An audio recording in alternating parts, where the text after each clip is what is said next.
So we are in book number 8 within the Madras series. Now I know I took a little break, but I am back picking up where I last left off, and we are just going to jump right into it. I'm not going to keep you waiting. This edition is called Surrender, and this deals with this lady named Netherland Brooms and this guy named Ashton Sinclair. Now we are familiar with Ashton Sinclair because this is Trevor Grant's best friend, or kind of like brother. They served in the Marines together in the military, so we are familiar with him. But of course, as you guys know, when I do these book reviews, I like to refamiliarize yourselves or myself with the character that I just read about, to give a little history and background of the character. So I'm going to start with Netherland because she's new on the scene. Now, this is the first that they go into depth about her. Now, I know in the past, Dex, Clayton, and Justin, and all of the Madras brothers used to go to this restaurant called Sisters, but they never got into depth about the character that owns Sisters until now. So this is the owner of the restaurant Sisters, and I'll get to it in a little bit about why she chose to call it that and why she kind of like wanted to own her own restaurant. Now, Netherland is what you would consider a military brat because her father was in the military. So growing up, she kind of didn't have any stability. They kind of like lived like a gypsy because, as you know, when you're in the military, you don't know when you're going to up and have to move from here to there, this location, that location. You don't know if you're going overseas or whatever. So her life was just always moving from place to place to place. And when she was growing up, she never stayed in a place long enough to have friends or to develop anything concrete.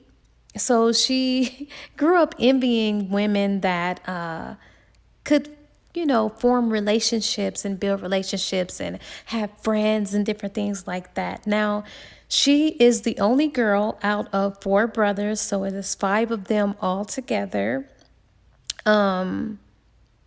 So yeah, it's 5 of them. So that kind of sucked for her that she was the only female out of all of her parents' kids. Now, her parents are Mr. and Mrs. Colleran, and now all of her other brothers, they all followed in the footsteps of their father. They all, joined the military, and yeah, so I believe her brothers, all 4 of them, well, let's just start with the age and what they do. Now, Paris, he is the oldest of them. He is 32, and he is in the army. And then she has a brother named Belgium, and he is 30, and he is in the Navy. Then you have her brother Rome at 27, and he is in the Marines. And then you have Dakota, who is the youngest, and he is 23, and he is in the Air Force. So if you haven't caught on or you didn't catch the names of her brother, yeah, these are named after the places and locations that her parents have conceived these people or their children. So they're named after different locations where they were conceived. I think that's kind of cute. And yeah, I think that's great. So they kind of have like a little tradition going on there. But Nettie, she despised the military. She didn't want anything to do with military men or none of that. So she totally went opposite. And the reason why she wanted to be a restaurant owner and the reason why she called her establishment Sisters is because she always wanted a sister, and then she wanted that to be a place where women can come together and just hang out so that she can vicariously know what it's like to have sisters, or a place where women can just meet and be close and talk and chat and all that good stuff there. So she felt like she could maybe possibly build some friendships with other women if, she was an owner of the restaurant. So and her restaurant is doing very, very well. Like, everybody came there to just they come there to hang out. And not only sisters come there, but you have men and brothers who come up in there as well. They just like to congregate and just hang out there. So she has a very successful little restaurant going on. Now, she was married, and her ex-husband name was Eric, and I think they were high school sweethearts. But anyways, they married at the age of 17 because her father got orders from the military to go somewhere in the Middle East overseas for like 6 months or something like that. I don't know. So she felt like the best thing to do to stay with the man the little boy that she loved at the time when they were 17, was to elope and marry so that she didn't have to go. Of course, her parents, with her being married, they went ahead and said, well, she's almost close to 18. They leave her there. She stayed with her husband or whatever. And they married. And so I believe when her father, but her brothers and mother, of course, they all went overseas or whatever. And of course, Netherlands was the only one who stayed behind. But when they came back, when that assignment was up, they was able to come back and watch their daughter graduate or whatever. But when they came back, her mother felt like she needed to have a talk with Netherlands. And she told Netherlands that when she was younger, she had a severe case of the mumps or measles or something like that. And that caused her to become sterile, where she wasn't able to have kids or conceive. So, of course, when her mother, told her that she can't have kids, she's devastated because here she is, she's married to a guy that she knows wants to have kids, because he would always say how he wanted kids and different things like that. But they didn't have any plans to have kids right away because they were still in high school and then they just graduated. So they weren't looking to have kids right away anyway. So when she finds out that she couldn't conceive because of her severe case of mumps, she tells her husband, the deal with her being sterile and not being able to have kids. And he didn't take that too kindly. He wasn't very nice and polite about it. He wasn't understanding. And I like to take that into account of his age and him being young and not being able to be mature enough to sort through that. So it was like she had this disease to him, that she couldn't conceive kids, because he always talked to her about wanting to have a big family. So I guess he felt like she was kind of holding him back. So after that, he wanted to divorce her. They divorced, and now they have been divorced for 11 years. Yeah, that's a long time. But that didn't work out, but she's not really jaded or anything like that. In a sense, she felt like, I owe it to him to let him kind of like be free, because I was holding him back anyway.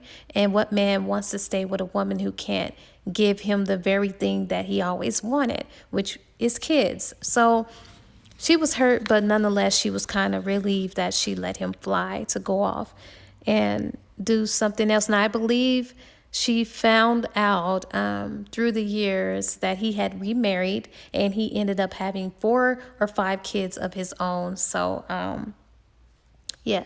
Now I think after that marriage, she kind of like, catered all of her attention and her time to her restaurant. She really didn't date or anything like that. Or maybe she did, but it was nothing serious, because she just felt like, what man is going to love me once he finds out that I can't have kids? So that's a little bit about her. Now, I believe 28 or 29, I believe, somewhere around there. And also she is described as having black shoulder length hair.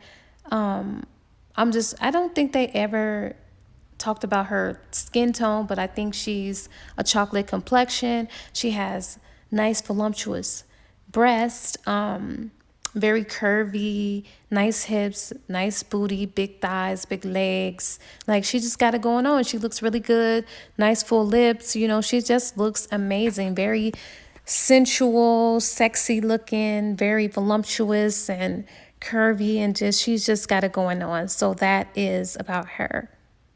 But also, as you know, with her having that restaurant, like I said, she is familiar with the Madras clan or family because they all come into her restaurant. She's been acquainted with them for years and friends with them for years. So she knows them and she knows their wives and different things like that.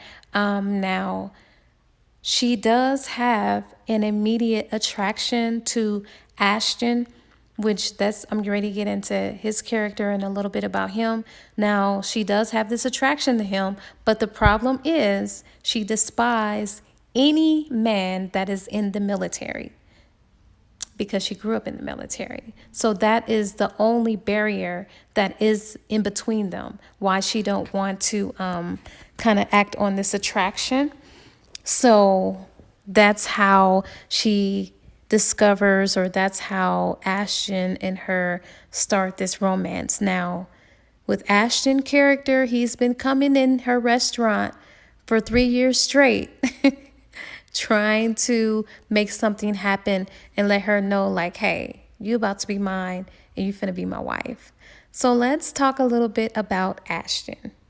Now, this brother here is a force to be reckoned with. Now, this guy, Ashton Sinclair, is something else. Let me just say this. His whole character, he's just alluring. He is primitive. He is spiritual. He is stubborn, just like Netherlands, she's stubborn too.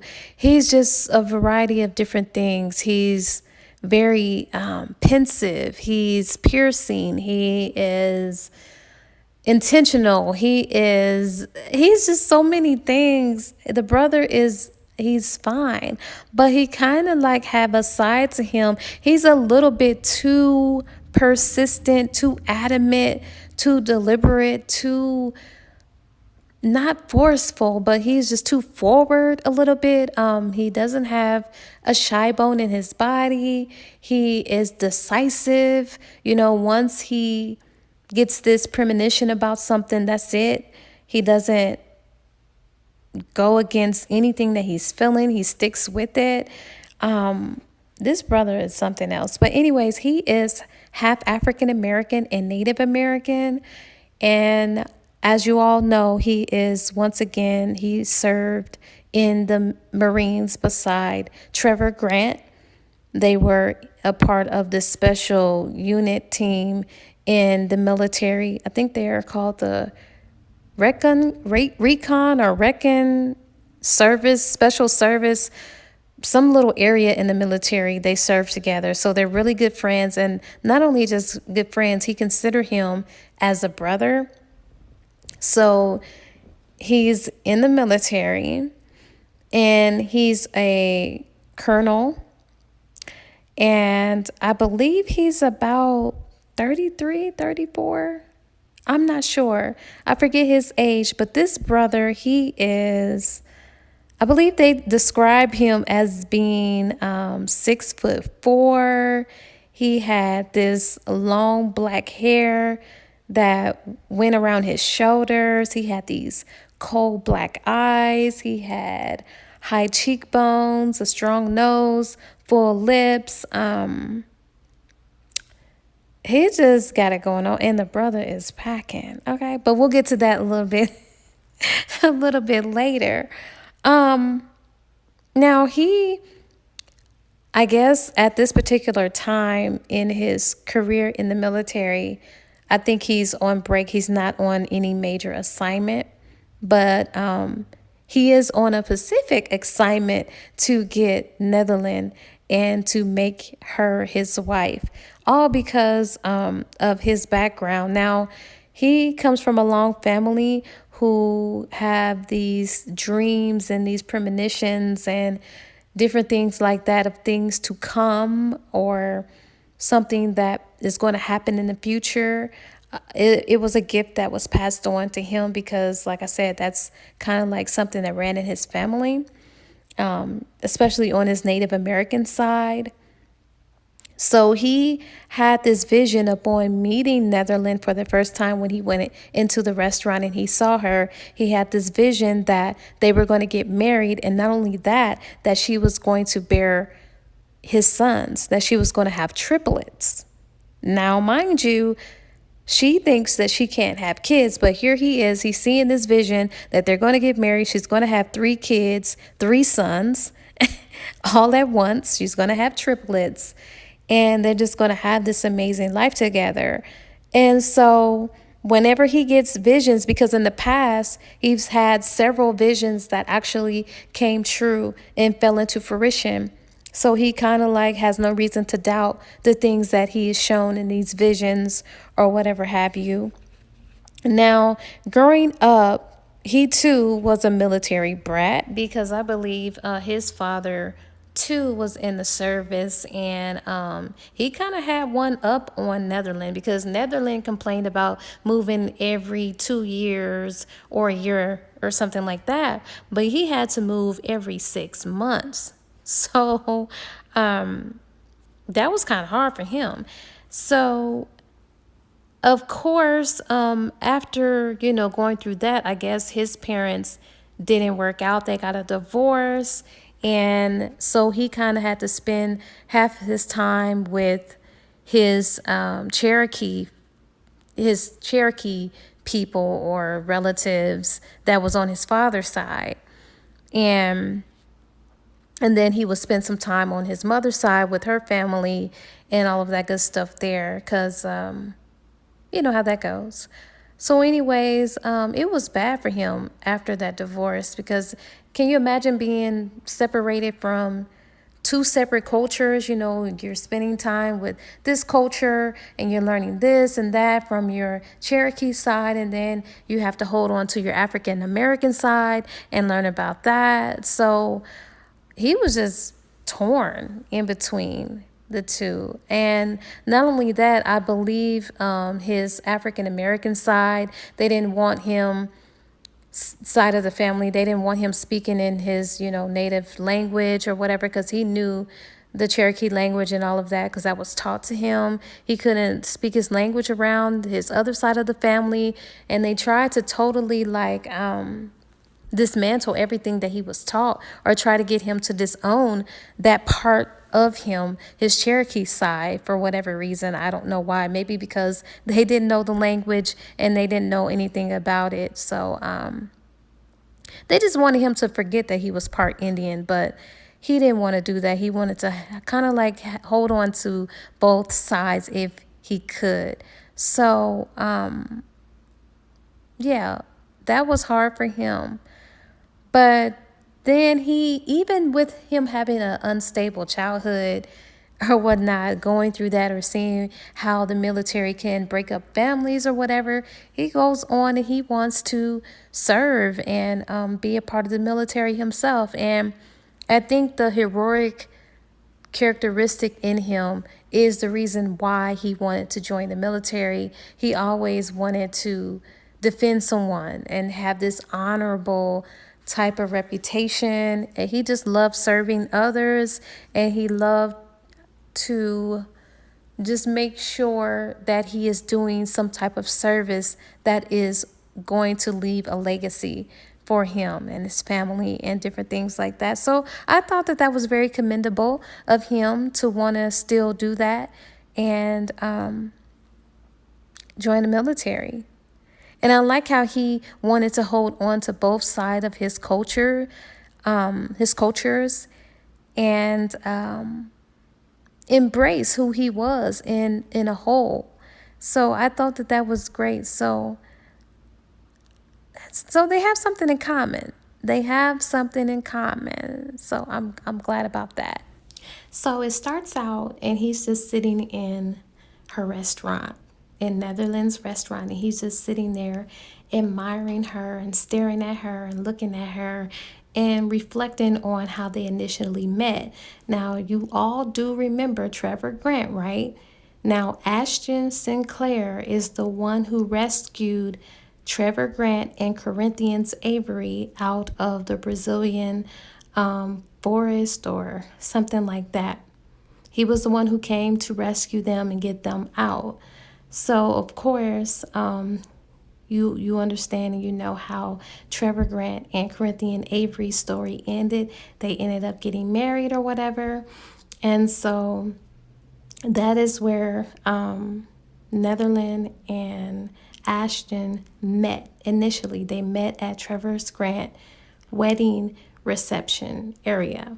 And so ever since then, he was trying to, get with her and trying to take her out or whatever, and she's just refusing. Now, the first time that she initially met him at the wedding reception, she almost gave in to him and said, yeah, I'll go out with you because he is so like gorgeous. He's a gorgeous looking man, and then he has this presence and demeanor about him that is kind of alluring.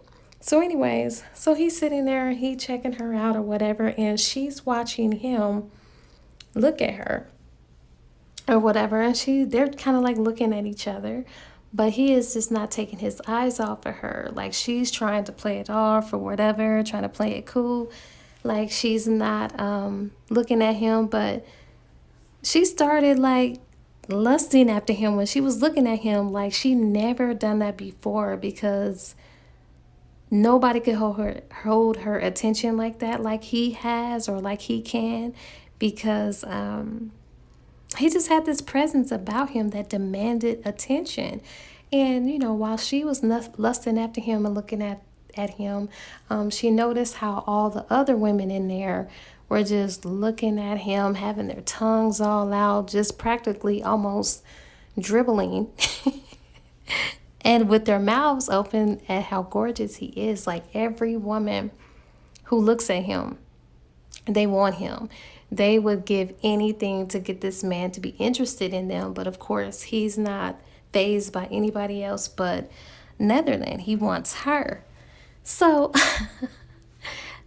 at her restaurant, there is a head hostess who works for her. Her name is Rainey Guilford, and they actually ended up being like the best of friends, even though that's her employee. They're good friends. So Rainey's the type of person who is very observant, and she always checks things out, and she knows what's going on around the place or whatever. So she was studying what was going on and what was taking place or whatnot, and she just kind of teased Netherland, and she was like, I see your admirer is here again. And she was like, yeah, whatever or whatnot, I'm not really noticing him. And she was like, really? How could you not? Do you see all these women in here who want him? Like, are you crazy? How could you not notice him noticing you? She was like, I'm just not fazed by that. She was like, I think you are. Like, you got to be stupid if you are not going to be interested in this man who obviously is interested in you. Like, girl, what is wrong with you? And she was like, she would give her right arm to have a man that looked like him interested in her or whatever. And, Nettie, we also call her Nettie. Netherland is called Nettie by close people that she's friend with for short. So sometimes I will call Netherland Nettie just for short. So if I say that, then that's who I'm talking about. But yeah, she was just teasing her or whatever. She was like, a good looking man like that, they don't come by too often. And if he's showing you interest, I don't understand why you would let the thing that stops you from talking to him is because he's a military man. And she was like, well, you already know how I feel about military men. They're just off limits. I saw how hard it was for my mother. And every time my dad would leave, she would see the look in her mother's eyes it hurt to see her mother hurt, because, when your husband has to go, you know how that goes. So she didn't want to go through all of that. And then everything that came along with it. Now, her parents are still together. They're still together, but still, she didn't want to deal with that. She was just over it. So, she was like, well, well, since you don't want him, you wouldn't get mad if, like, I possibly would ask him out or something like that. So she was just trying to test the waters to see if she was going to get mad or whatnot. And she was a little bit mad, but not that much because she didn't really think that Rainey was going to really go try to holler at him or whatnot. And so she said, well, I'll tell you what, if you think that you are so unbothered by him and you're not fazed by him, then why don't you prove to me that you're unbothered? Why don't you go over there and take his order then? And so Nettie was like, that's a piece of cake. Like, I can go over there. I can prove to you that I'm unbothered by him and I can go take his order and it means nothing to me. Like, watch this. So anyways, she goes over there to Ashton, and as she's going over there and the closer that she's getting to this man to go take his order to prove to Rainey that she's unbothered by him, she started second guessing and she started doubting, like, oh my God, what did I just do? I'm getting weaker and weaker in the knees the closer I get to this man. Like, I'm getting nervous. But there's no turning back. And so Ashton, of course, he sees her coming over there to him or whatever, and he's just admiring everything about this woman, from her walk, from her look, just everything about her. Like, he is just so mesmerized by this woman. And so as she's coming towards him, he's thinking in his mind, like, I gotta turn the heat up because I only got 6 weeks before I have to report back to Washington. So he was like, I got to make my move and let this woman know that I'm dead serious. I'm not going to play around with her no more. I only got 6 weeks. So I'm going to give it all I got. So she goes over there. She greets him or whatever.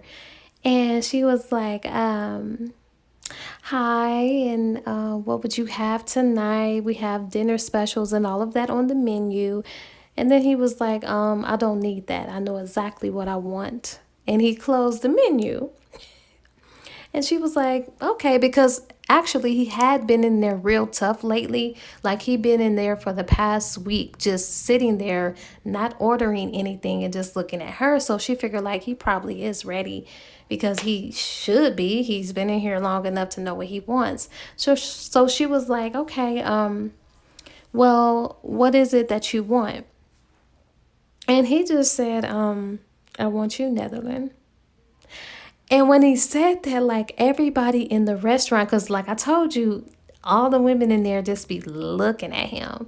And so I guess they heard him say what he said because everybody got quiet in the restaurant. And so, of course, Nettie, she was like looking around like, dang, was he that loud? Did he say it that loud? Enough for everybody to hear? So, of course, she's like getting a little nervous. She don't want everybody in their business. So she calmly says to him, she was like, can I speak to you privately? And he was like, sure, lead the way. So in her mind, as she was leading the way, she was thinking to take him to her back office, but she decided against it because she didn't want people to speculate as to what they were talking about and what they were doing back there. So she decided to take him to the bar, which is the area that is a little secluded from everybody else, and it was vacant, so wasn't nobody else over there.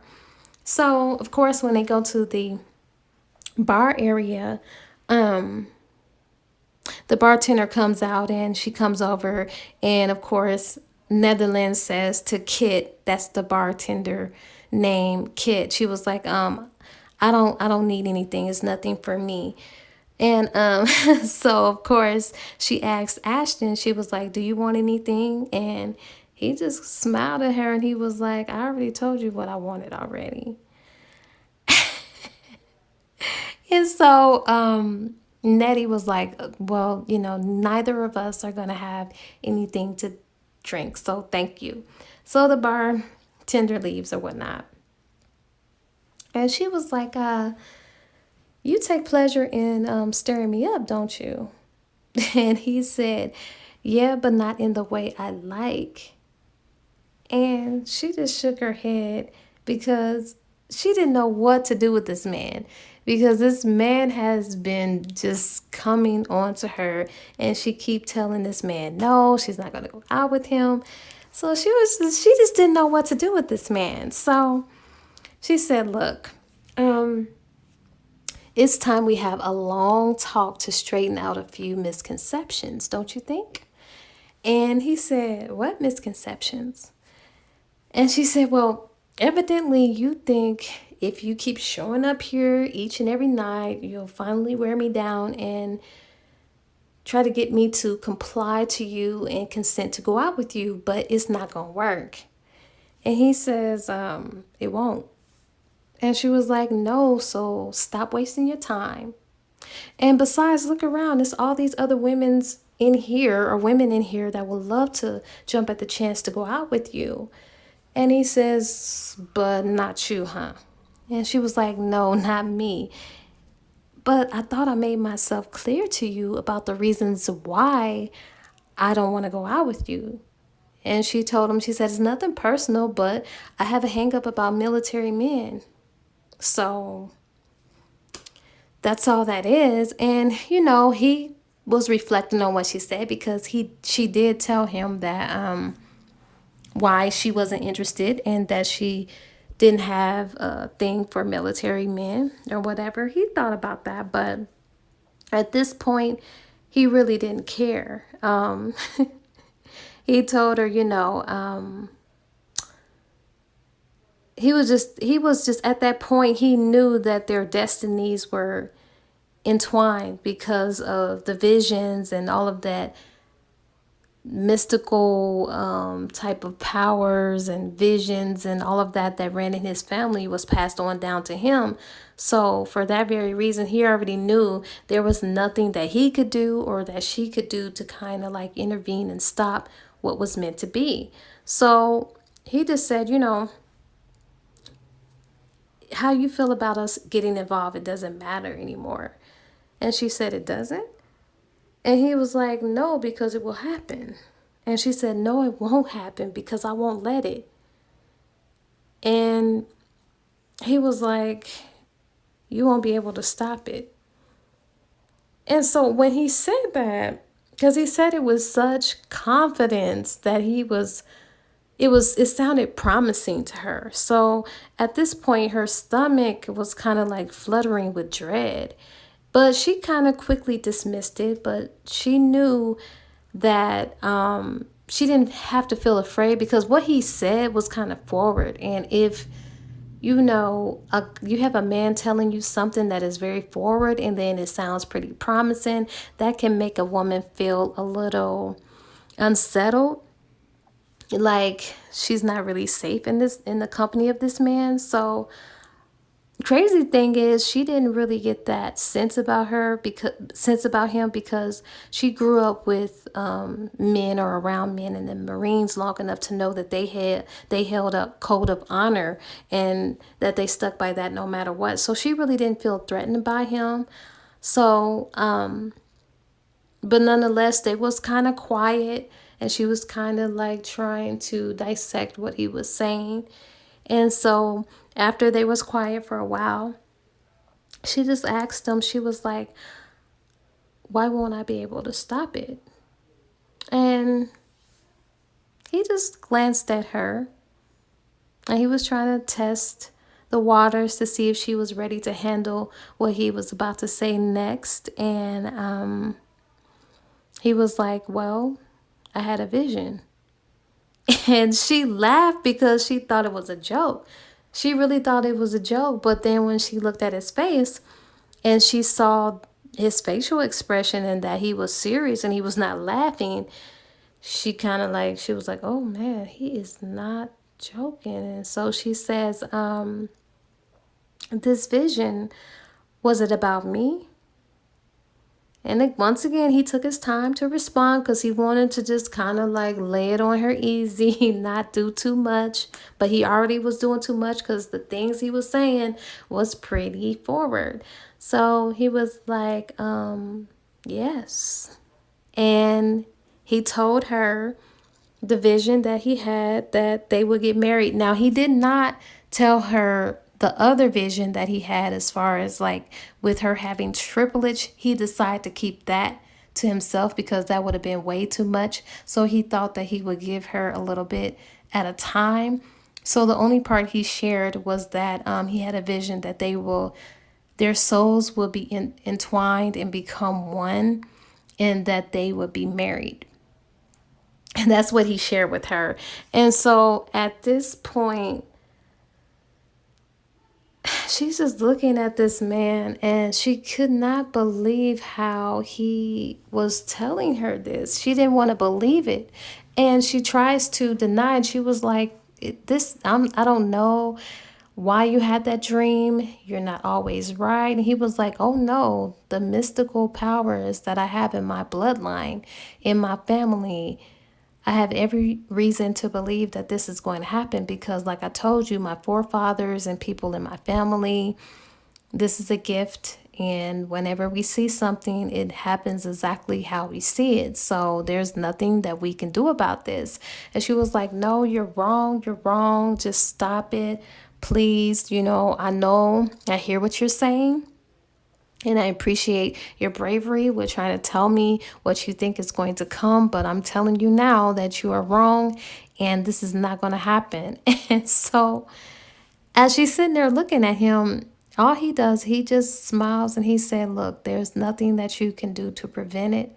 And I want you to have a beautiful night. And he just gets up and walk away.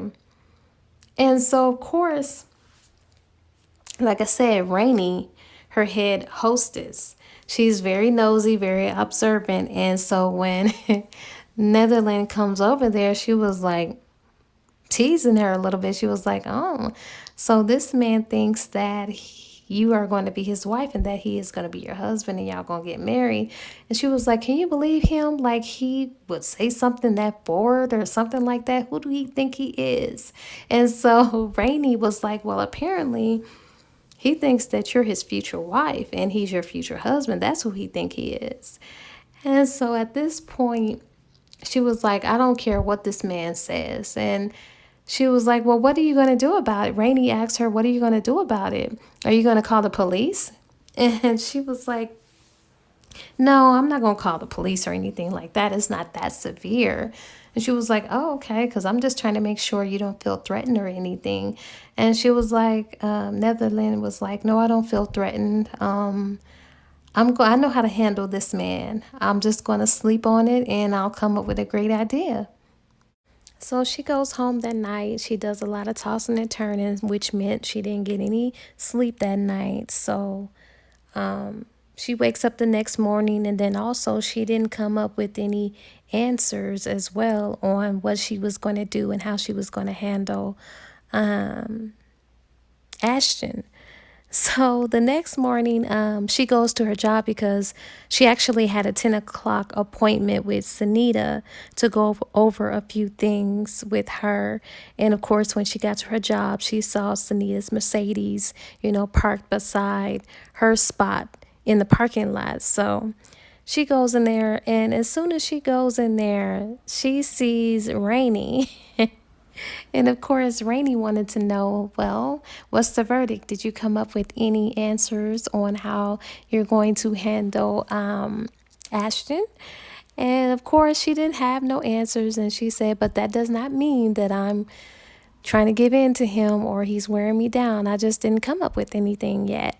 And so she asked how long has Sunita been there, because actually Netherland came a little bit late. But she was like, oh, she just got here not too long ago. She was saying that Sunita had just got there and she wasn't waiting too long. So she was like, good. So she goes over there and she says, hey, Sunita. Well, at first she was just admiring how good Sunita looked, because she always had herself together. She drove the extravagant car to match her extravagant looks, and just her clothes, her attire. She was just doing well for herself and looking well in the same token. Now, you all know Sunita. Sunita is married to Clayton, and you remember how they at first did not get along and all of that good stuff there. and how they are married. Now, she is currently pregnant, and I think they've been married for a year, but they're expecting their first child, and they don't know the sex of the baby or whatever. But she is so happy in her life right now. But I love how the author also incorporates these characters so we can know how they're doing from time to time. But anyways, yeah, she tells Sunita, she was like, I'm sorry that I was late. And she was like, oh, no, girl, it's no problem. And besides, I was running late myself because Clayton had offered to take me to my favorite, I think her coffee shop or something like that for a bagel or something. And they also was late because he wanted to get it in before they went to her favorite spot. So, yeah, and of course, Netherland thought that was so funny, so they're just laughing about that. And she asked how Clayton was, and she was like, "He's good, but we can't agree on anything." And of course, Netherland was like, "Well, what's the problem?" She was like, "Well, we can't really agree on if, he feels comfortable with me having a home birth or at the hospital." And then also, I think they were arguing about names, but I think they came to an agreement. They both came to an agreement that no matter if the baby was a boy or a girl, they were going to name it Remington. So they came to an agreement on that. But nonetheless, she was glad to hear that everything was going okay between Clayton and Sunita. And so she was like, well, you mentioned to me on the phone on Tuesday that you had someone for me. And of course, Sunita was like, yes, she does. Because Sunita, if you forgot, she is a lawyer, I'm sorry, divorce lawyer. And I think Clayton is a defense attorney or something like that. But she helps people get divorces from abusive husbands and just child cases and things like that. So whenever she's dealing with someone who she think that will be good for Netherlands business or restaurant, she'll recommend them come work for her. And of course, Netherlands is always up for a good worker because her business has been booming, and she liked to accredit that to Ashton and him coming, because ever since Ashton's been coming there, a lot more traffic has been coming in and business have been booming even more, and he's bringing in more customers. So now she needs someone to more employees because she can use some help with her business. So Sunita was like, yeah, I do have someone.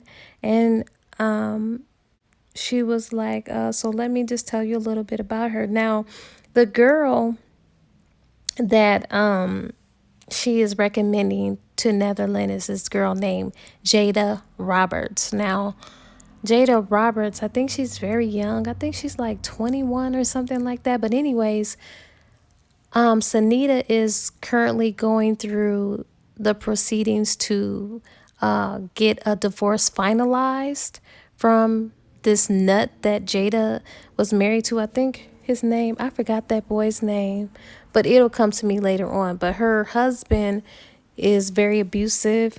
He tried kidnapping her several times and taking her to these different locations where he think nobody will find her for 3 and 4 days. He's just a horrible husband. I think of course he's insecure and he's jealous and he don't know how to handle this girl. So now she's working on her case, and this nut is currently locked up. He's locked up because I think he was selling drugs or something like that.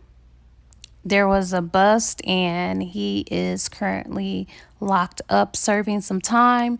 But I think now he only has but a little more time before he is to be released. So this nut, of course, with him having a reputation out in the streets or whatever, in jail, they pretty much can keep tabs on what's going on while they're locked up or whatnot. And this one guy who always goes back and tell him what information he has discovered happened to visit him on this particular occasion and told him that, well, it looked like your girl Jada is seeing someone else. But anyways, the someone else that Jada Roberts will be seeing is Netherlands' brother, Rome. Okay, so we'll get to that a little bit later. But that's a little bit about this young lady. So she's kind of traumatized and scared of men because of what she went through with this nut that she was married to.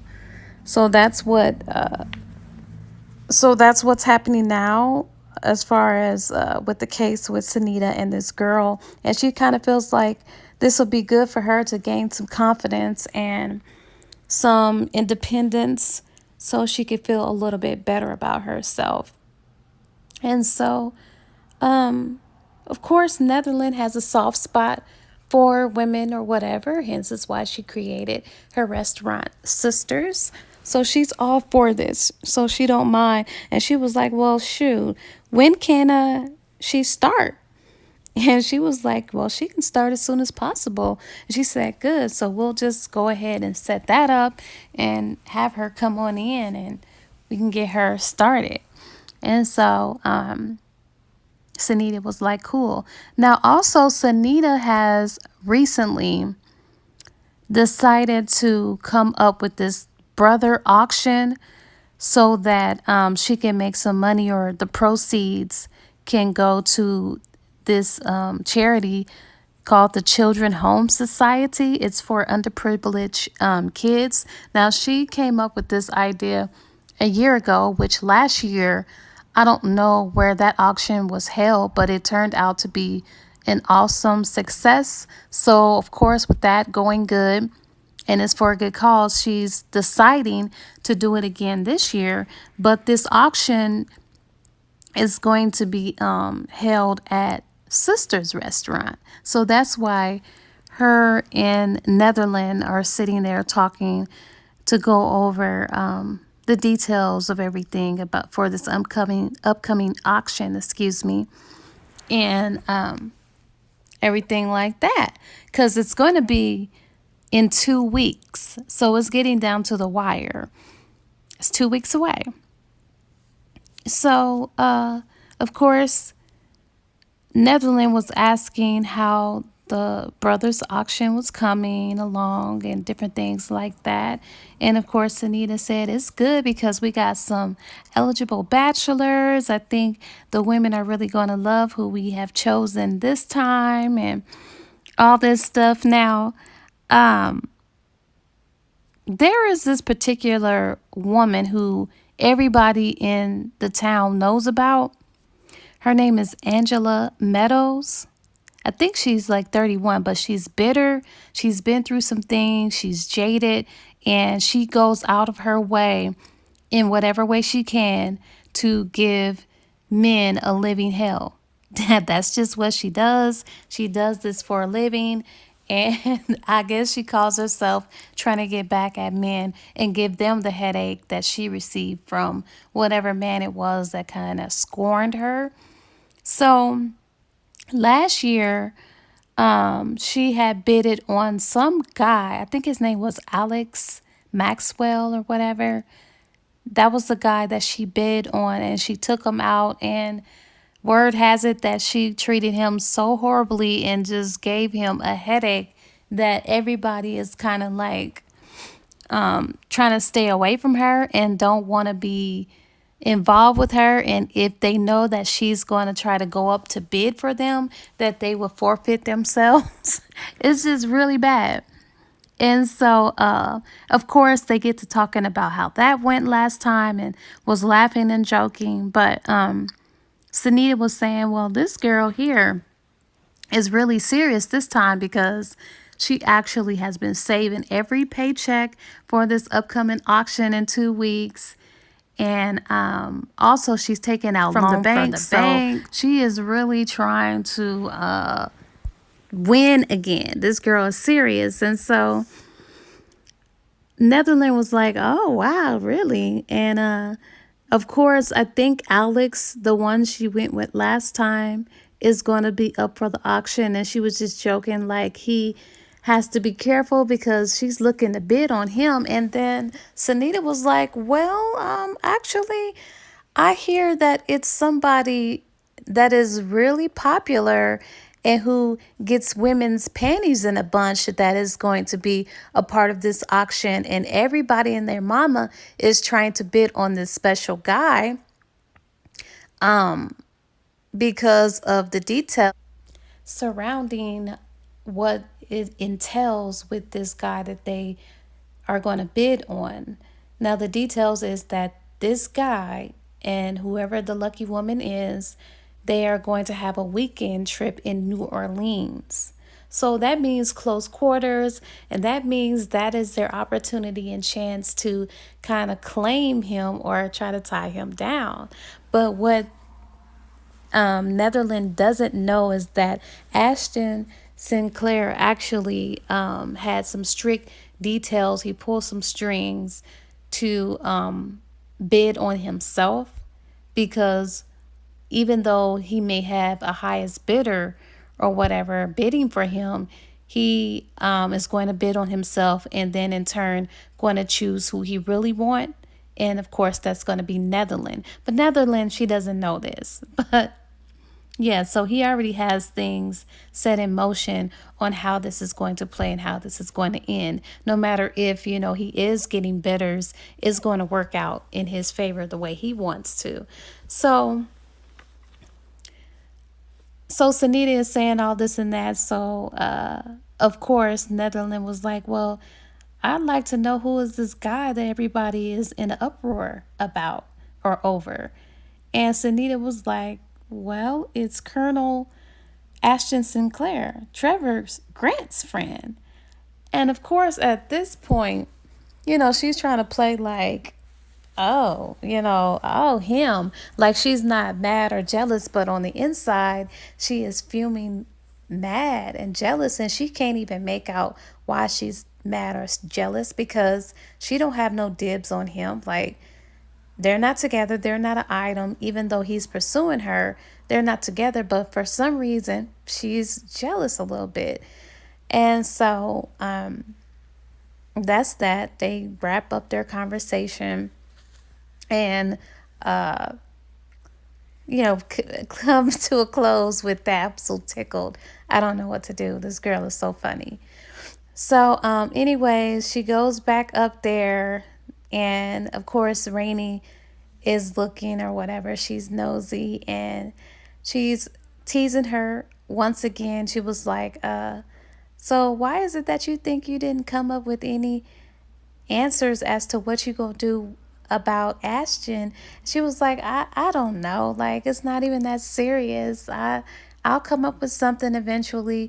And she was like, well, you need to do it fast because this auction is coming up, and Angela might get her grabs on him or whatever at this auction, and a lot of more women are going to be bidding for him. And what are you going to do then? That's going to be more competition. And so of course Netherland was a little bit not irritated, but she was feeling some type of way, and she was like, well, they can bid on him all they want to. Like, he's a free man. I don't really care because, like I said, military men are off limits for me. So they can go ahead and take their shots at him if they want to. And of course, Rainey was like, you're crazy. Whoever this woman is that will bid on him is going to go to New Orleans with him. And you're not fazed by this? And she was like, no. So anyways, that was that. So the next day, Ashton had went to visit Trevor Grant because of course, they are close. And he's there because he wants to, get the details and on how Corinthians is doing with his godson, because Trevor Grant is making Ashton the godfather, as well as their other partner, I think Sir Drake. That's what they call him, Sir Drake. He was also, too, another one of the men that rescued Trevor and Corinthians out of that Brazilian jungle or forest or whatnot. And those two are going to be the godfathers. So, of course, he's there talking to him and asking how Corinthians is. And, of course, he sees that Corinthians is there and she's there trying to figure out colors for the baby room or whatnot. And he was like, these women are something else. They're so indecisive. She didn't know what color she wanted to paint the room. So, anyways, they're just Trevor and Ashton are just making small talk, and then Trevor asks about how things are going with his pursuits on Nettie, and he was like, "Oh, she's stubborn as all get out," and he was like, "Well, did you tell her about the vision you had?" And he was like, "Yeah, even after that, me telling her that, she's still stubborn." And so Trevor was like, "Well, what are you gonna do? What are you gonna do?" And Ashton was like, "Well, I mean, I could seduce her into complying or, giving in to me and or kidnap her." But Trevor was laughing because he knew that he would get a dishonorable charge if he did anything that's outside code of honor, codes of honor or whatever, especially being in the Marines and him being a colonel. So he was just teasing him about that, like, you can't do anything that drastic or, you'll lose your code of honor. And he was like, man, no, I'm not going to do anything. He was like, I'll just keep pursuing her and eventually she'll give in because, my visions always come true. Because Trevor, he knows, of course, about Ashton and his visions and different things like that. So he was like, well, all right, man, I hope everything works out. He said it will. And he was like, so what you going to do about this auction, And then, of course, Ashton told him the details on how everything was going to end up and how it was going to play out and how it was going to work out in his favor. But Nettie didn't know those details, but then she would eventually know that he was going to bid on her and she was going to be the woman that was going to go with him to New Orleans for a weekend. So he was like, so everything is going to be cool. So Trevor didn't know that. He was like, oh, you got yourself all planned out there, you little slick devil. So he was like, yeah. He said, but I should have known with you. You would come up with something like that. He was like, of course. And then they get to talking about, what else they get to talking about? Just some small talk or whatnot. And so after he was done visiting Trevor and Corinthians, he left and he went to the restaurant as usual. But when he went in there, he didn't see any signs of Netherland. And so, of course, Rainey went over there. Rainey went over. Yeah, she went over there to talk to him. And she was like, what can I get for you or what can I do for you? He said, well, what you can do is tell me where Netherland is. And she was like, oh, no problem. Actually, she's in her office. So you can go back there. And he was like, thank you. Thank you so much. So he goes back there and he knocks on the door. And of course, Netherland was not expecting him. So she just says, come in. So when he comes in and closes the door, she was like, oh my gosh, like I was not prepared for this Negro to come. Here he is, and I got to play my cool. And so he comes in there and she's cordial, she's real nice or whatnot. And they're talking and she says, so I see you're here again tonight. He was like, yes, I am.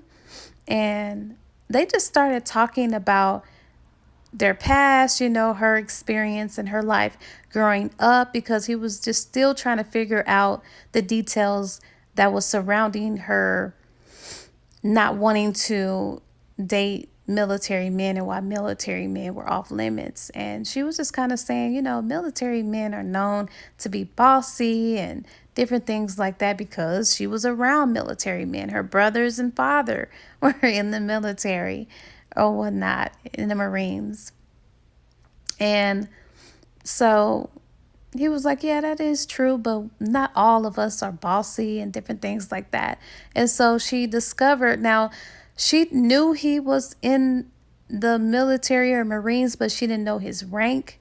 And when she found out that he was a colonel, um, she was like, okay, because she didn't know the rank. And she discovered that Trevor Grant and him and Sir Drake were in the special unit, this recon or recon unit, some special unit in the military and whatnot that they know about. They actually, each one of them individually got rings for this unit that they specialized in or whatnot. So she thought that that was kind of intriguing and interesting because she didn't know the details on that before.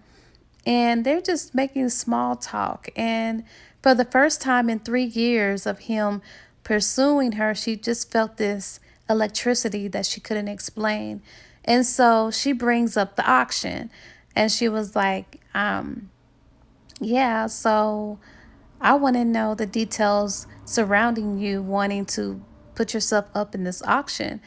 And he was like, well, it's simple. He felt like that was one of his ways to contribute his service or support or whatever. And it was for a good cause. So he felt like he was doing his duty there, contributing to that because it was for a good cause. And he was like, why do you ask? And she was like, I was just curious why you just put yourself up. All of those women are going to, try to get their grabs on you or whatever. And she was just kind of saying in so many words that it bothered her. And so he just asked her, he was like, does it bother you that I put myself up in the auction?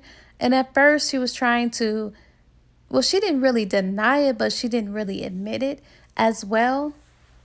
But he could pick up on her being a little bothered by it. So he just asked her, he was like, why does it bother you? And in her head and heart, she was saying that she was jealous and she didn't want any other woman getting that close to him. But on the flip side, she was like, I don't belong to him. He's not my man. I'm not his woman. So why is she tripping? They don't have anything concrete because she's sworn off, dating men in the service. So she didn't know why. And of course, Ashton can pick up on her kind of like battling with her thoughts or whatever. And so he was like, why does it bother you?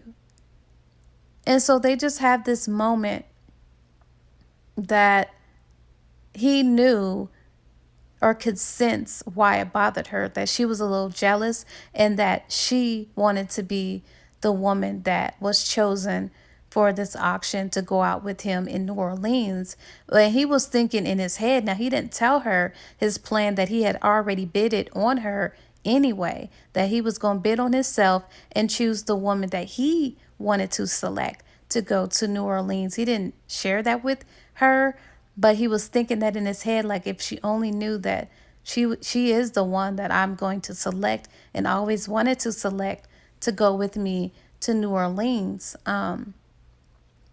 So he was thinking this, which he should have verbalized it, but he can't tell her that. He's got to see where her head is, where her heart is. And of course, with him not saying anything, it kind of came out that she was a little jealous, but she didn't really say. And so she's just, the more that she was talking with him and got to know a little bit about his background and his family and about him and what he believed in and why he joined the military in the first place and all of that, she began to know that this man he's an honorable man. Like, there's nothing wrong with him other than the fact that he's in the military. Like, dang, why couldn't he not be in the military? Why he had, I'm sorry, to be in the military. Dang. And so they're drinking. And of course, she asked him, did he want another drink? He was like, I think that's enough for me. And so And he said, I think it's enough for you, because they did have a few drinks or whatever. And he didn't want her to get too tipsy or whatnot. And so they share this moment where they're just looking and feeling each other's energy and their vibes. And they share this kiss. Now, the kiss that he gave her, she's been waiting on this kiss for 3 years. The way that he kissed this woman, it was like her mouth melted like butter as soon as he put his lips on hers. Like it just felt so right. And she couldn't deny that. Like that kiss, like when you get kissed like that, there is no denying what is happening. And so she was thinking like, dang, this is what I've been waiting on for 3 years. And for me to miss out on this for 3 whole years and finally get the kiss that she's been waiting on. Because like I said, she is attracted to him. She do like him, but he's in the military. She wants to fight it. But at this point, after this kiss, this is when everything starts unfolding. And, when you get kissed like that, you might as well say your defenses, whatever you're trying to put out up, is going to come down, which that's what ended up happening after the kiss or whatever. He just left her there to think about that kiss, have her time, give her time to sort out her feelings. And he didn't want to put too much pressure on her or whatever. So that gave her a little minute. After the kiss, it was interrupted because Rainey was just checking on her to make sure that, everything was okay. Even though she liked Ashton, she wanted to make sure everything was cool. So she knocked on the door, and that's what interrupted their kiss. And she was like, oh, I'm sorry, I didn't mean to interrupt anything. And Netherland was like, no, it's fine.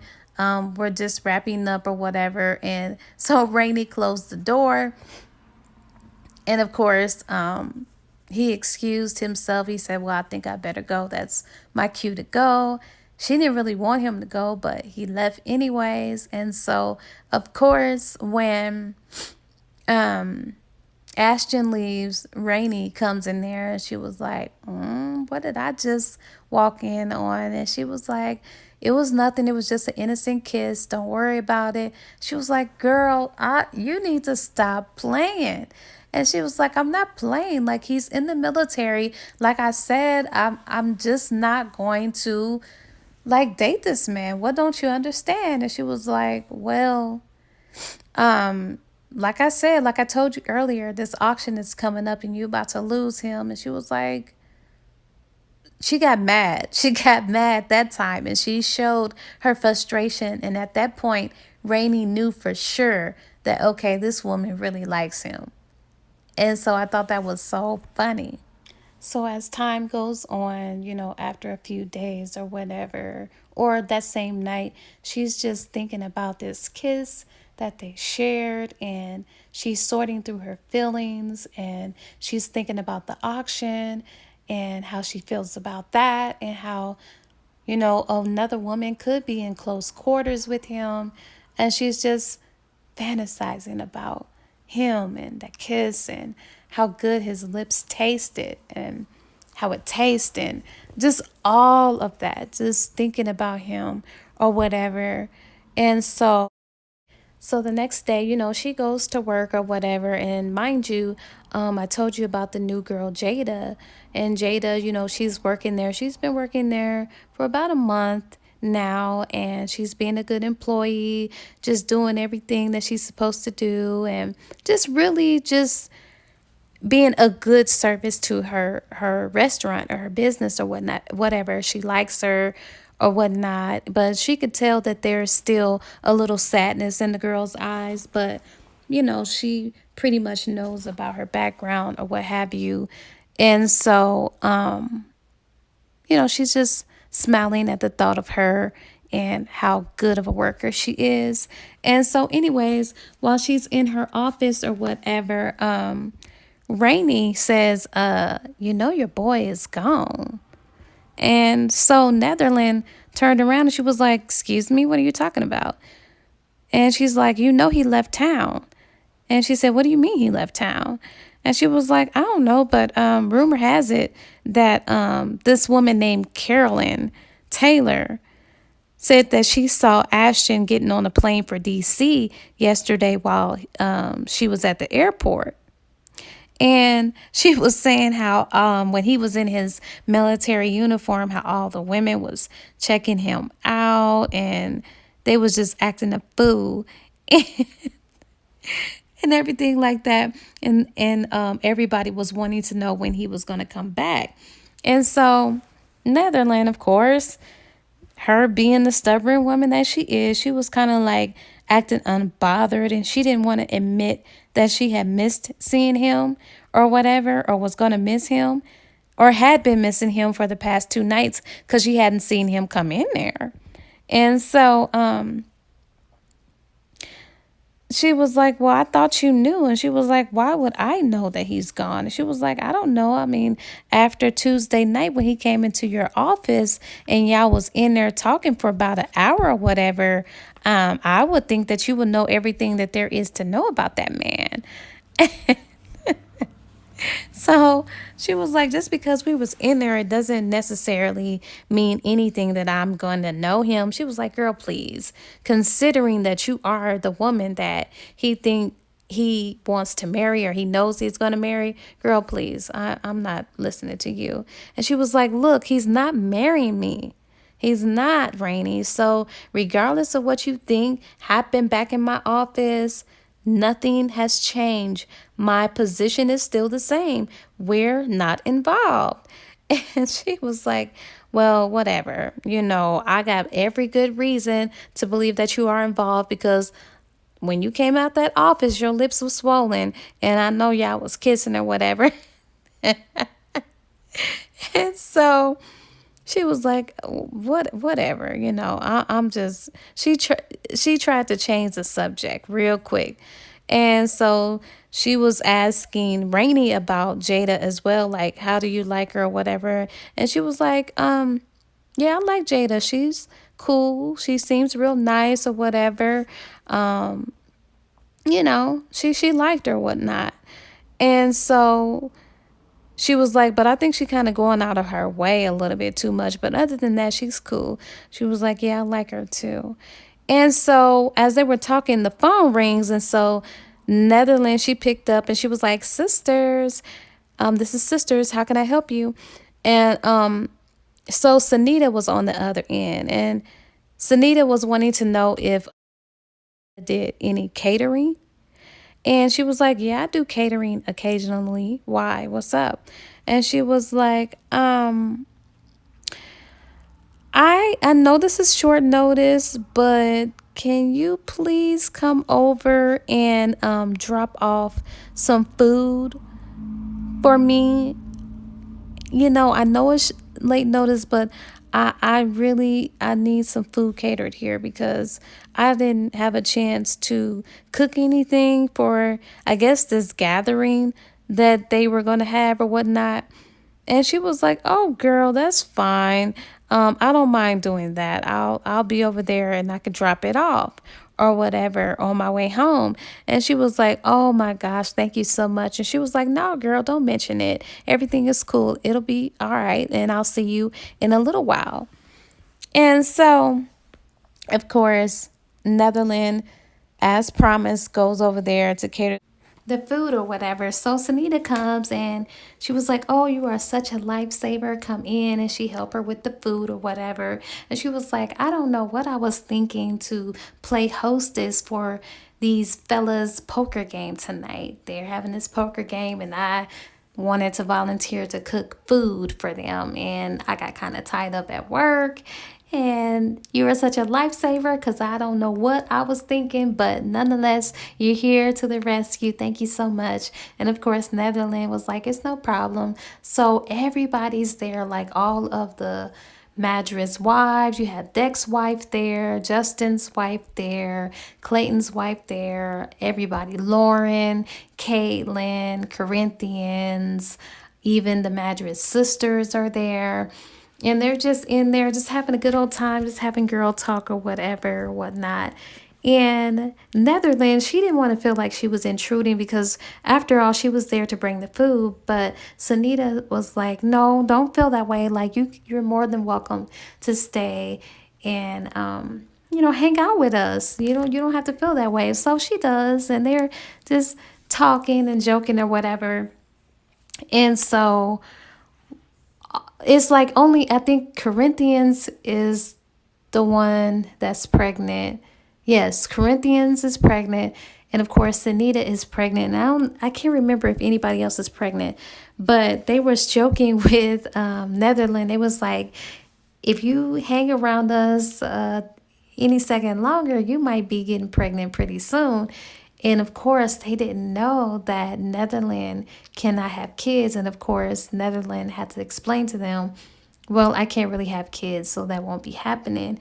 And they was like, oh gosh, like, oh, I'm so sorry. But she was like, no, don't feel sorry. I've had plenty of time to deal with it, and it's not a big deal. So trust me, I'm not taking offense to that. And he was like, okay, cool. So they changed the subject or whatever. So as you all know, when food come into the mix, men always can smell some food. So anyways, when the food is there, here comes all the men. And the men come in there and it was like, oh, is that food we smell or whatever? Something smells good. So of course they see the food or whatnot. And Netherlands happened to be talking to, I believe she was talking to Lauren or somebody. But she can feel somebody's eyes on her. And if sure enough, it was Ashton. Ashton was there. She didn't know he was there, but he was there and he was staring at her. And of course, when she looked at him and they were looking at each other, they knew that they didn't have to speak anything. They could feel what each other were thinking. So, like on cue, he came over to her. Now, mind you, that it's been more than 3 days ago that they shared this kiss in Netherlands' office at her restaurant or whatever. So it's been some days since they, saw each other. So he comes over there and he was like smiling. He was like, hey, how you doing? And she was like, fine. He was just making small talk. And he was like, I haven't seen you in a minute. You want to get out of here? And she was like, I don't want to feel like I'm taking you away from anything. He was like, no, don't feel like that. I lost the money on this poker game, so I'm done with this. I don't want to play no more. I'm through. And besides, we need to give these people, these lovebirds, a rest so that they can, have some time to themselves, because they had been there for a while. And so, that was just an excuse for him to go and be with Netherlands. So she was like, well, okay. And all of that good stuff. So he was like, well, I'm gonna call it a night or whatnot. And he asked her, he's like, can you give me a ride? And she was like, sure. Where are you staying? And he was like, I'm staying in this hotel. And she was like, oh, I thought you was staying with who was it? Trevor and Corinthians. And he was like, no, I needed to give them a break. I did at first, but then I decided to get a room so that they can have some privacy or whatnot. And she was like, okay, I understand that. So they leave or whatever. And when they get outside, she was like, do you want to drive? Because she was just too like turned on to just drive, concentrate, and think or whatnot. And he was like, well, sure, I'll drive. Since, he already knows where it's at, it just makes sense for him to drive. So they're driving or whatever. And as they're driving, they could feel this tension, this heat, this passion that was just undeniable. And she got so turned on that she unbuttoned her blouse a little bit. And of course, when Ashton, happened to glance over there at her, he was like, if I didn't know any better, I think this woman is trying to turn me on or trying to make me get hot or whatnot. And so he said something like that. And she was like, no, it's just hot in here. It's just hot. She was like, it's just hot in here. That's all. And but in so many words, she was flirting with him a little bit to let him know that she was purposely doing that because that was the type of effect that he was having on her. And so they just drive in silence or whatnot. And so when they get to his hotel, well, they were just making small talk or whatnot. So when they get to the hotel, he was like, will you come up and, join me? You know, we don't have to do anything. I just want to spend some time with you. And she wanted to spend some time with him. So they go up to the room or whatever. And they're in there. And this passion just starts overflowing. And they start kissing and all of this good stuff there. And he started saying how, you know, I feel like our destinies are connected. I feel entwined with you. I feel like our souls are going to be one. Just pouring everything out. In Netherlands, she really didn't want to hear that. She was just in the moment. She just wanted some passion. She just wanted to feel what she felt like more than 3 days ago when they had kissed. She wanted to pick up where they left off, and he was trying to have this deep conversation with her or whatever. And so he was just trying to explain to her some things, and because it was getting really heated, and they had actually, stripped down their clothes. Like as they were kissing, he was like, I want you to take off your clothes. And she was taking off her clothes. She was down to her like bra and underwear, and then he was down to like basically nothing, but he had on not some boxers. They was like something else, like in his native heritage. Is something that Cherokee men wear. It's not briefs or boxers. It's something else. Anyways, he had that on. And when she saw that, she was like, dang, this man is, oh, he looks even sexier, like with his clothes off. And so she was like, I want to make love or whatever. I want to, be intimate with you. And he was like, well, before we do this, we need to talk, because I believe when we make love or be intimate or whatever, that's something sacred, that's something special, that's something holy. And I'm not going to be intimate with you until I know for sure that you have surrendered all to me, that you actually love me. He said, like, I love you. And she was like, wait a minute, what? He was like, yeah, I love you. And she was like, you don't even know me. He was like, that doesn't matter. And she was like, you don't even know what's my favorite color? He didn't know that. He was like, it doesn't matter. She was like, what is my ex-husband's name? And he didn't know that. He was like, it doesn't matter. All that matters is what I know is real, what I've seen in my vision. And that's all I'm sticking to. All the rest will come later. And she was like, this is just crazy. Like, you don't know anything about me. How could you love me and you don't know anything about me? He said, it's just a connection. It's just a feeling. It's just a vibe. And he was like, we can't take it to that level until you can say that you love me, and until you can surrender your heart, your mind, your body, your soul to me. If you can't do that, then I'm going to wait until, that happens before we be intimate, because you need to know what you're going to get into before you get into this. And she was like, dang, I really want this man, but I'm not finna lie to him and tell him that I love him when she doesn't. She don't love him. She's just infatuated with him or whatever. So he was just trying to make her think before they took it to that level, and wanted to make sure that she knew what she was getting herself into, because in so many words, he was saying, once I get you, that's it. Like, you're mine. We're going to get married and we're going to become one. We're no longer going to be, you go your separate way, I go my separate way, because that's basically she was alluding to that. Like, she wanted them as two grown adults to have fun until he was supposed to be scheduled to leave to go back to DC or Washington or whatnot. And like with them just having a good time as two adults. It's consensual and they know what they're getting into, and then after the fun is over to go their separate ways. He didn't want that. So basically she told him that she couldn't surrender all because she does not love him, and he was like, well, that's okay, so for tonight I'm just gonna hold you or whatever.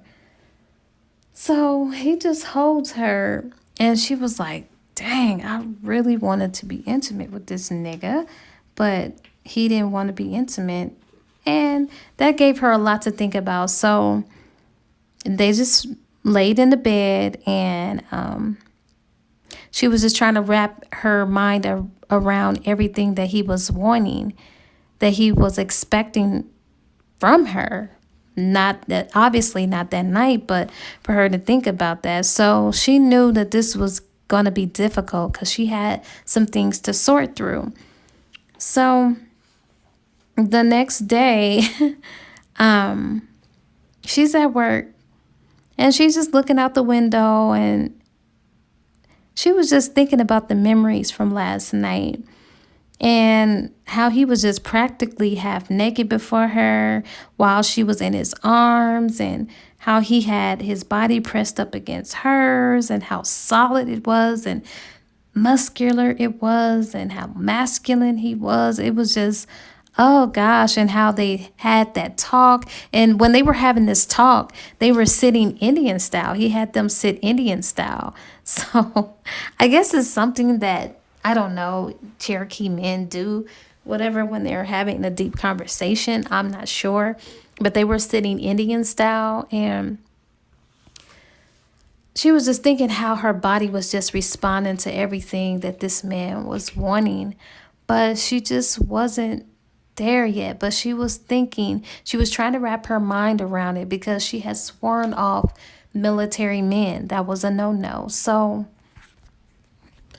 her thoughts were kind of interrupted when she happened to glance at Jada, and she saw that Jada was kind of had like a sad look on her face. Now, to wrap this up, this girl Jada that she hired, she kind of ended up having a great love for her because this girl Jada ended up dating her brother Rome, because Rome came into the restaurant one day and saw her, and immediately he was head over heels for her, and he wanted to get to know her a little bit better. But of course, Netherlands kind of warned him of her past, that she had a really bad past. Now, I don't know if I mentioned, but Jada Roberts is 23. Her nut husband is this guy named Anthony Roberts, and they have been married for 2 years. 2 years in, well, she just discovered he was a control freak. He was an abuser. He treated her really bad and did all types of crazy stuff to her. Now, her mother died when I believe she was 18 or something like that. I believe, yeah, her mother died when, she was 14. I'm sorry. Jada's mother died when she was 14 years old, and after that, she was raised by her alcoholic father. So you know how that goes. She probably witnessed all type of stuff, but her father ended up dying of liver disease. So after that, she decided, like, I've had enough. I'm not going to live the rest of my life like this. So she filed for a divorce, and it just so happened when she was filing for a divorce from her abusive nut of a husband, that person who took her case was Sunita. And of course, Sunita introduced Jada to Netherlands to work at Sisters or whatnot. So, but during that time, also, her boyfriend, like I said, he was selling drugs or whatever. So he ended up getting a drug charge. And the total years that he was supposed to be locked up was for 7. But if he had good behavior, they was going to let him out for 5. They was have to do 5 years. And then after that, finish the rest of the years with probation or something like that. So this nut is finna get out. But during the time that he was locked up, the duration of the time, he had somebody kind of like keeping tabs on Jada to, keep him informed about her whereabouts, what she's doing, if she's seeing anyone. Of course, word get back to Anthony that she is in fact in love and she's seeing some dude who's coming over to her house late at night or whatever have you. And of course, he's enraged, he's angry, and he figures like, I'm finna get out of here and I'm gonna go teach her a lesson because she dishonored her vows, she dishonored me, and I'm gonna make sure that I teach her a real good lesson that she won't forget. So the reason why I'm telling you this is because, well, Netherland, she grew fond of Jada because she kind of took her in as a sister because her brother is in love with her. They ended up falling in love and building this relationship, and then she really likes Jada as well. Now, how this all ties in is because Ashton is finna get in the mix of this mess. Now, to make a long story short, Netherland ended up giving in to Ashton. Like, she couldn't fight it no more, especially like when they had this auction. Remember the auction I was telling you about, how all these women were looking to bid on Ashton or whatnot? During that time, she was thinking as it was approaching closer and closer to the time for this auction, she said, look, I'm going to get my man. I'm not going to let nobody else have no evening with him and be in close quarters with him because I like him, I love him, and I'm going to express myself to him and let him know that. So she decides that she wanted to go to this auction. And so the girl, Angela, who wanted her dibs on Ashton, Angela and Netherland just have this match. And they was bidding so high. Angela would say 10,000 and then Netherland would counter her. And they got all the way up to like $100,000. And of course, at that point, Netherland just didn't have it like that. And so what ended up happening, Ashton just bidded himself and chose Netherland. And she was so happy. It was so sweet how he did it. And he had some roses and he gave her the roses and they was just kissing and they didn't care if anybody saw that or whatever have you. And so she decided that she was going to go ahead and give in to him. And so one night, honey, when they went to New Orleans, or was it Oklahoma? I don't know. But he took her somewhere very special. And honey, they had the best of time. They was just eating all types of great food, spending quality time. And then they have this real intense moment where he's just sitting there and he was like, I love you. And she was like, I love you too. And he was like, I know about you not being able to have kids. That's what happened. Actually, what ended up happening when she fell for him, and I believe Corinthians had went into labor. And everybody was there at the hospital, of course, and everything like that. After the auction, Corinthians had went into labor. They go to the hospital and everybody is so glad that the baby is all right. I think she ended up having a boy and everybody was just looking at the baby or whatever. And I think Ashton has said something to the effect like, I can't wait for Netherland to have my baby. And she heard that. And she just stormed out and ran and started crying. And he couldn't figure out why did she storm out like that? Did he say something wrong? And of course, Sunita kind of told him, she was like, well, you know that she can't have kids. And he was like, I don't know who told her that because my vision, I saw her having my kids. So he ran after her or whatnot because she was feeling so bad. Like, oh, God, here we go again. My ex-husband left me because I couldn't give him kids. And now I'm kind of like reliving this. He runs over there and he confirms to her that it doesn't matter to him, that he still loves her. And he don't care what the doctor told her that she can have kids because he told her that I already saw it in a vision or whatever. And at first, when he told her that, she didn't believe it. So now, fast forward to the part when they get ready to make love because she's ready to surrender to him. He said, tonight when we make love, I want you to know that you will bear my children.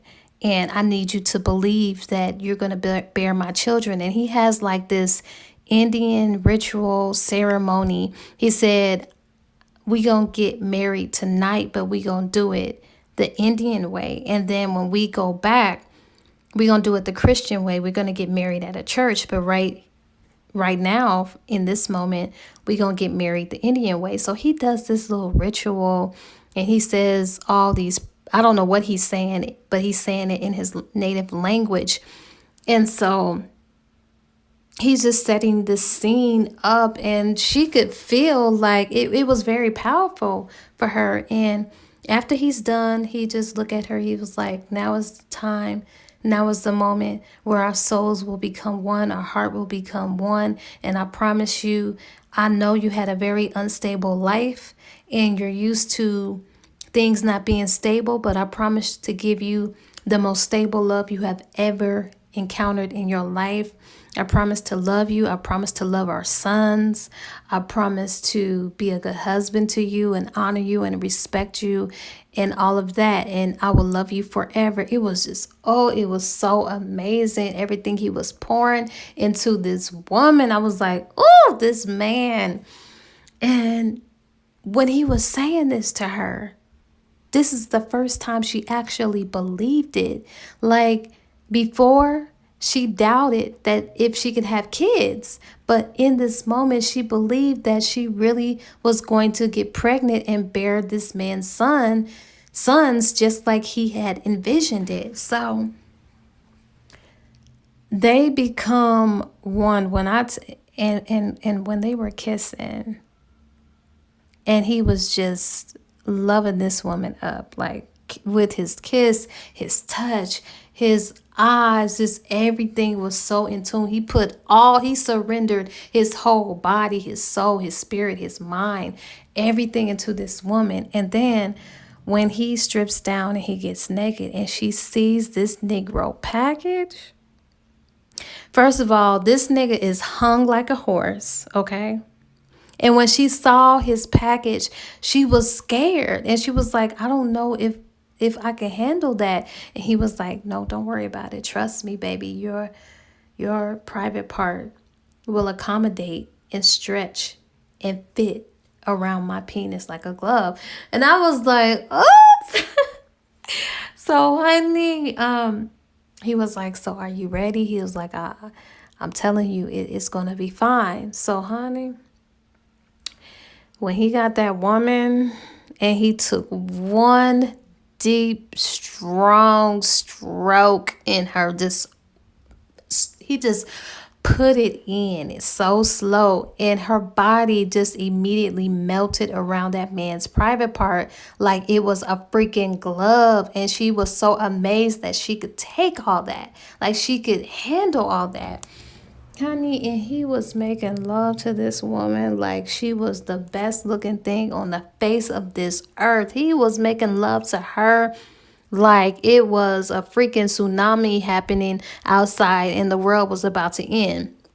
When I tell you, and he was like whispering to her and he was like, I promise tonight that you're going to be filled with all of my seeds. You're going to be pregnant tonight in this very moment. Honey, they did it back to back to back to back, like all night long. They did not come up for air, food, showers, and none of that. That's all they did was screw. And so the next morning, they took a little break or whatnot. And they're just enjoying the day out or whatever. And, of course, they're making love again. He's just shooting all up in her for sure. This girl's finna to be pregnant because that's all they was doing.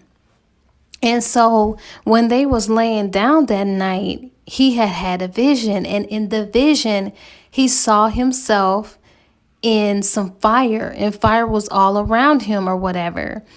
And he woke up and he was scared because he didn't get a chance to see how the vision was going to end. All he saw was himself in the midst of a lot of smoke and fire. So that scared him. And when he sees a vision, then pretty much something's about to pop off. And so he didn't tell her just right off the bat as soon as he woke up because she was still sleeping. So he waited until she woke up and he explained to her. He was like, listen, I want to tell you I had a vision last night. And she was like, what was it? And he was like, I saw myself engulfed in fire, like around fire. And she was like, oh my gosh. And he was like, yeah, but I want to make sure that you're well taken care of and everything like that. If something were to happen to me, I want you to know that you're going to be well taken care of.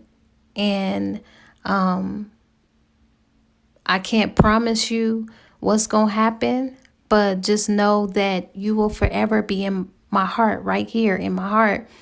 And of course, she's getting teary-eyed. She's getting afraid. She was like, no, don't talk like that. Don't speak like that. And he was like, I'm just telling you. And so sure enough, the phone rings and it is Trevor. And he was like, something popped off. Jada has been kidnapped by her crazy, deranged ex-husband. They don't know where she's at and they're looking for her. And they think that he took her to some secluded area where no one will ever find her. And so he was like, okay. So he hung up and he, of course, Netherland was like, what's going on? What was the phone call about? And he told her that the situation had popped off and that first thing in the morning he needs to go because they need to find Jada. And she was like, oh my gosh, because Jada works for her. And she was like, what happened to her? And of course, he told her that her ex-husband kidnapped her and he thinks he's going to kill her or something like that. And so at this point, she was like, oh gosh, this must be his vision coming true. So he said, that night, he said, in the morning before I go find Jada, we need to hurry up and get married because I want to make sure that you're well taken care of and things like that. And so they do that. The next morning they go and they just have a private ceremony. Of course, they told Sunita and all of them, they told everybody and they just had a small little ceremony. They get married the Christian way, so legally she could be taken care of if something happens to him. And they just enjoy their night and they have their last intimate moment and it is off the chain. It is incredible. And then the next morning he's gone, of course, but she sees this will that he had. And in the will, it was so freaking beautiful what this man wrote. And it says as follows: to Netherland and my sons, I bequeath all my worldly possessions as well as all of my love. I will always be with them in spirit to watch over them, protect them, care for them as only a husband and a father would, and to love them forever. Death will not end my love. It will magnify it. Now, when she read this, she kind of gulped out this cry. Because at that moment, she's like, I don't know if this Negro is going to come back alive. I don't know. And at this point, as I'm reading, I was like, I don't know. Because in the vision, he was in the fire. Then he's feeling like he might not make it back to her because he couldn't promise her that he was going to make it back. After this little will that he wrote or letter that he wrote, I was through. I was through and I was really worried. So, of course, Trevor and Ashton are together and they go to the police and the police don't know the whereabouts of Jada. They're looking for her and everything like that. And they keep getting updated and they don't know nothing. But then they got a break in the case and they found some like gravel or something like that on the grounds, or rocks or something like that. But anyways, they was like, that's a piece of cake because Dex, he specializes in that. That's what he does. He was a head geologist or something like that. So he would be able to tell you anything about rocks, gravels. It doesn't matter, any type of dirt. He would know exactly where it is. He could pinpoint it.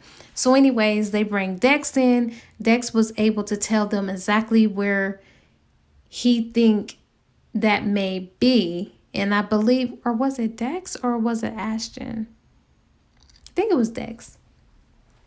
But anyways, he said he think it's like north somewhere far away. But the place where he was thinking it had to have been somewhere where, nobody could find her, someplace that was secluded and off limits. So he was able to tell him and tell the police and all of them what location to go in, but he couldn't really pinpoint. And so Ashton, he was like, oh, I know exactly where that is. And it was someplace called Deadpan Hollow, which is a very dangerous place. Like, it's a lot of fires that break out there. And it's kind of like off limits for people because it's very, very, very, very dangerous.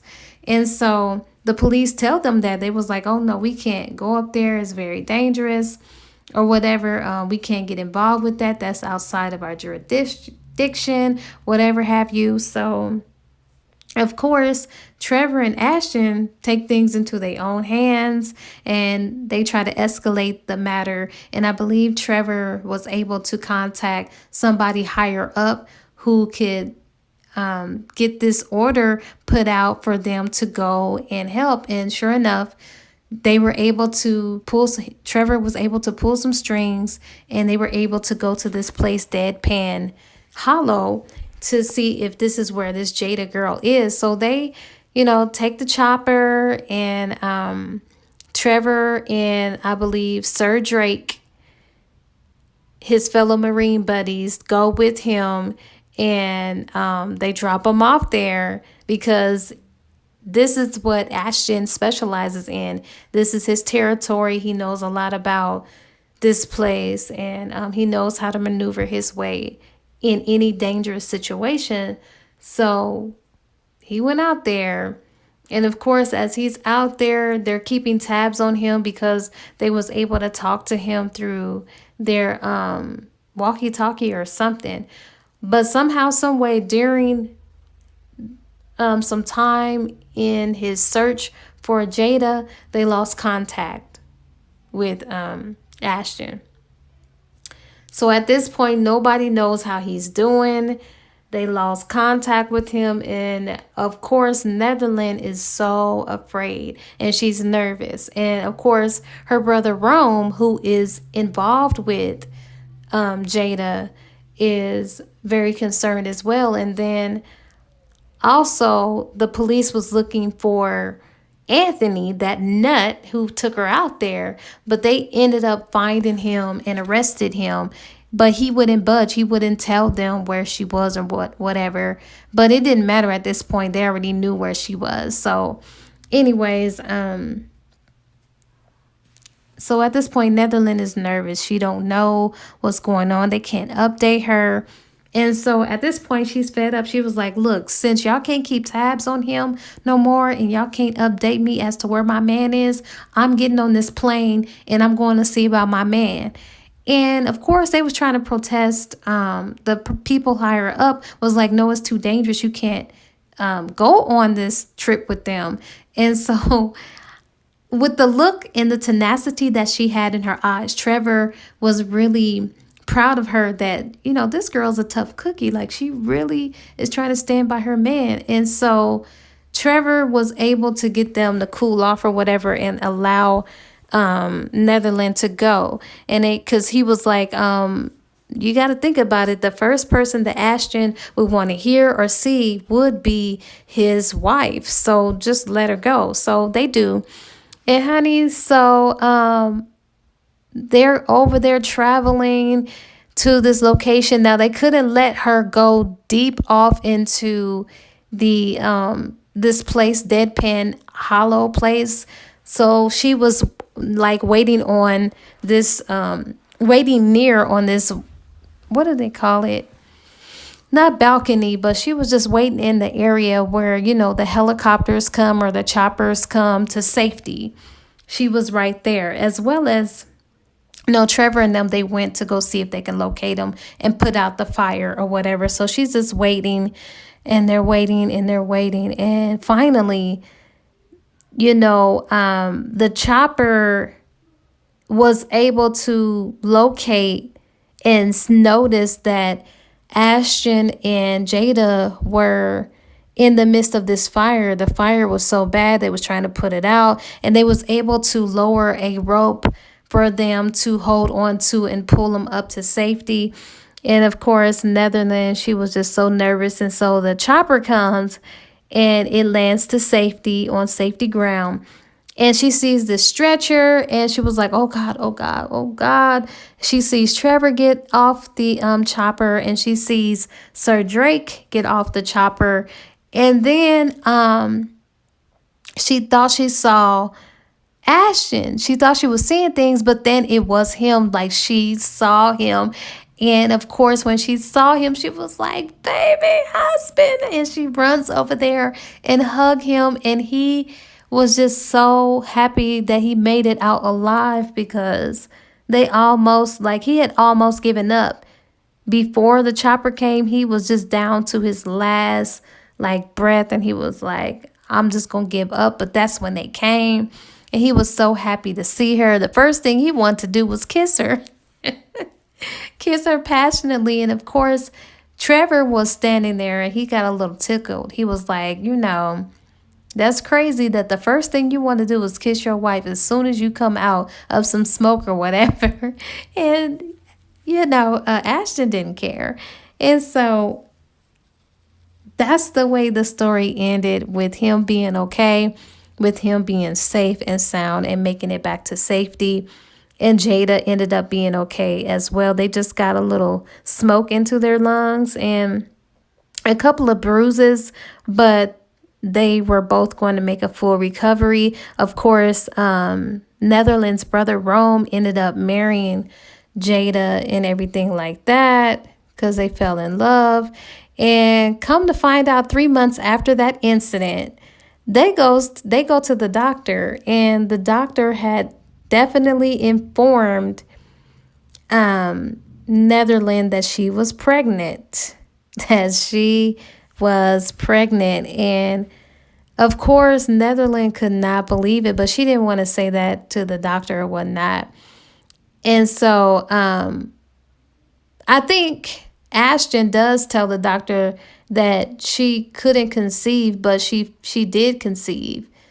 And it was like, well, if she couldn't conceive, then there's no way that she could have conceived. If she had a illness or something like that, which prevented her, there's no way that can happen. So maybe she could conceive all along. So anyway, he was like, no, it's just, I spoke that into fruition. I've already seen it in a vision. And the doctor was like, And then another thing the doctor was saying, he was like, well, do y'all want to come back in like a week or maybe 2 weeks or 3 weeks to know what the sex of the babies are? And he was like, I already know the sex of the baby. And he was like, the doctor was like, oh, And he was like, yeah, I'm having sons. They're going to be boys. And so, you know how doctors are. They don't really believe in all of that stuff. But nonetheless, the doctor was like, let's just say we'll see. He was like, no, you'll see when we come back. So once again, he's just being very adamant about his visions or whatever. And so sure enough, she did have triplets, and they were all boys. And they just really had this amazing love story. I'm so glad that she was able to pull down her defenses and fall in love with some man that really ended up loving her and giving her stability and the love and the attention and the care that she deserved. And I'm just so happy for these two. So thank you guys for listening to this long review. There was a few other things in this book that I left out because they did speak a little bit. The author did write a little bit about Christy, which is the Madras sister, little sister. So she did write about her. So I'm curious as to what's going to transpire between Christy and this guy that she was in love with since she was 11 years old, I think. And then it's some other characters in this book. But nonetheless, this was a great read. I can't wait to read the next book. And thank you guys for listening and watching. And to the next time, ciao.